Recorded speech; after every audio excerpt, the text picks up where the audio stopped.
I'm the Bard, jack of all trades and thief of hearts. I'll try anything once, but my specialties are drinks, D&D, and devilish charm. Welcome to Bard & Company. Happy birthday, me. This is the episode I'm choosing to release on my birthday because I'm super excited about this. It usually takes me about 30 minutes to make a campaign, which some people spend years, some people spend novels on this kind of stuff. Don't overcomplicate it. Simply put, you only need the beginning to run the beginning. I'll skip the like and sub pandering. You'll do that anyways if I've earned it. So you want to start a new game. Do you procrastinate? Do you end up not knowing where to start? Do you just not know what to do because you haven't done this before? So I'm super passionate about this subject because it takes me about 30 minutes from scratch to write a new campaign, which is pretty much unheard of, but that's what I've focused a lot of time getting good at.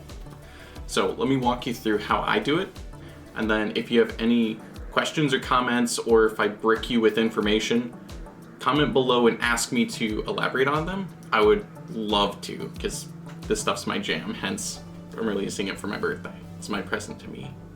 But moving on. So I love running D&D games and tabletop games. I always have. I'm the bard. I love storytelling. I love finding the morals between action points. So I'm going to reveal the most important skill to running a game, and I'll give you a hint, it's not math. But first, let's hit how I actually do this. How to run a campaign in 30 minutes. So many people think that you have to write a novel to run a game. I did that once, and within the first 30 minutes, the players killed their ally who was the quest giver, who was the whole plot point. They destroyed the whole game, and I had to start over. Adventurers are going to do whatever they want. You can't predict them. Don't plan to predict them. You can guide them, but don't predict them. So the things you want to focus on are theme, the villain, and the player's specialties. So, going into detail here, you want to pick your theme. That's like the setting, the genre, the tone. You could make it a zombie survival horror. That would work. You could make it a How to Train Your Dragon game. You could make it a Frozen game. You could make it a Dark Souls game. Doesn't matter. You can make this any way you want because that's the beauty of D&D. I usually end up running thief games or dark games. Really dark. Survival horror. I love dark games. But the reason you want to pick your theme is because that's your writing boundaries. You want to stay within that narrow scope. It kind of sucks at times. You can deviate for certain sessions, but if you stay within that framework, everything will kind of fit together. So you can have happy moments in a dark game, but as long as those happy moments come from overcoming a dark challenge, it fits. You don't have to worry about deviations or anything like that being weird. For example, if you had a zombie game and then somebody showed up in a Teletubby suit, you'd have a really comical game and not a serious game. So just pay attention to when you deviate from your theme. Know your players' characters and their motivations, because if you know what that player likes or does not like and what the character is supposed to achieve, like what their goal is, you know what they're already prescribing to have for adventures. They will tell you what they want the game to be. And you have to have the humility as a GM to give them that. You have to have your narrative of go save the princess from the dragon, but if one of them wants to be a blacksmith, you should give him a way to only be able to kill the dragon once he makes a specific sword from dragonbane metal or something like that. Like, work it in so that way they feel valuable for their choices. That way you'll keep player retention, you'll keep attention, and they'll feel valued because they don't want to be a bit character in their story. Moving on, I could go into length at all these points. Make a hateable villain. So a hateable villain is one that you love to hate. The Joker is a great example of a villain you love to hate because he's unrelatable, he's insane, he's a force of chaos. Like, you understand what he is. He doesn't surprise you, but his choices are dramatic. He makes a great story. And you know he's never going to change. He's not redeemable. You would never do the things the Joker does. But that's the point of him. You don't have to worry about, is he gonna change and then suddenly he becomes the Batman? It's like, no, it wouldn't make any sense. Like, leave him the iconic villain. Make him something you want to work to overcome. They become the obstacle or the conflict or challenge that you earn. About the player motivations, you want to learn what makes them tick to a small degree, because if you can find out that one of them has like a underdog complex, then the easiest way to keep them paying attention is to make them the underdog but give them small victories. So play into their personality types.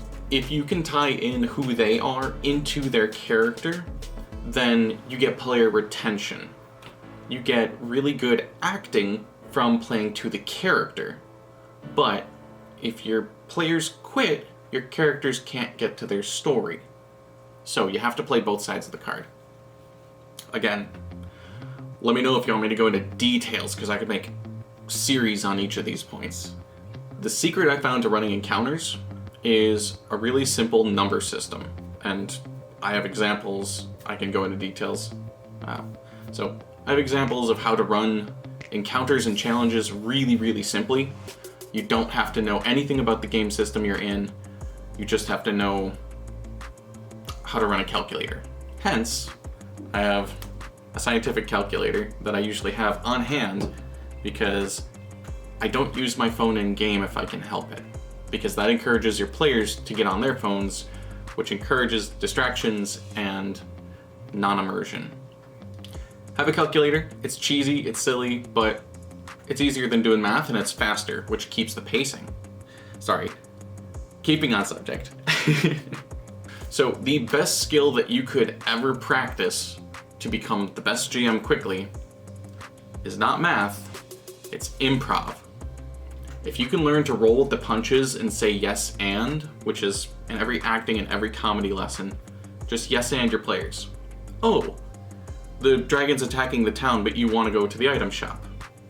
Okay, you go to the item shop. The shopkeep's in there, he's terrified. He doesn't know what to do. How do you approach him?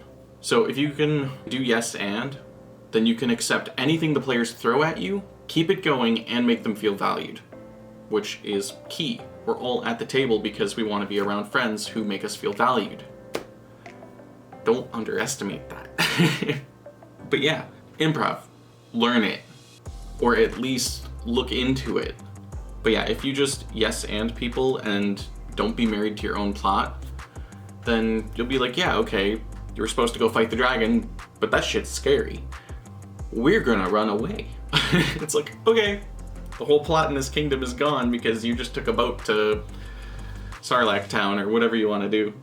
It's like, I've had that happen many times. If you put in a plot that the players don't want, they will just leave. Very common. So let me know if you want to get into this bonus content. These are things you really should pay attention to, but I don't have time to go into today. Red flags. If you get red flags such as a player being frustrated, or they're not being included, or there's a conflict at the table, you need to solve that. You need to actually control that and learn how to manage that, because you can't always count on your friends being able to handle that. You need to guide them to an answer. So, I can't go into these, I don't have time.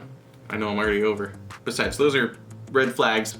You want to pay attention to them, but they're not a part of making a campaign, so I'm gonna cut them out of this, sorry. A bonus topic I do want to cover, let me know if you're interested, is how to create custom monsters that don't suck. Because a lot of people want to make their own monsters, which I love doing. That's what I do almost every time. Even if it's a zombie, I still do it custom. Because, yeah, tons of reasons, can't go into it.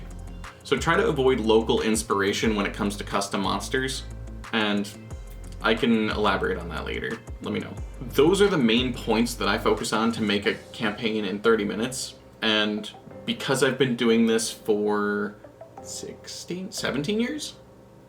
Because I've been DMing for 17 years, this comes to me really quickly. It's a trained skill, which means I can teach you how to do the same thing. A lot of people end up spending eternity writing novels or never running a game because they're afraid of what to do. It's really easy, and your friends love you, so they'll be forgiving. If not, get new friends, because they should love you. So if you want me to cover anything in detail, I personally love this stuff, so leave me a comment below on what you'd love to learn more about, or if you have any crazy questions or situations that you're stuck at between games. I respond to all my comments, and I would love to hear back from you guys. And if you just liked it and don't know what to say, just leave a smiley face or something. And don't think you're imposing. I love comments. Send me anything you want. Hopefully I've earned a like and a sub by now. Happy gaming, and I'm gonna go enjoy my birthday.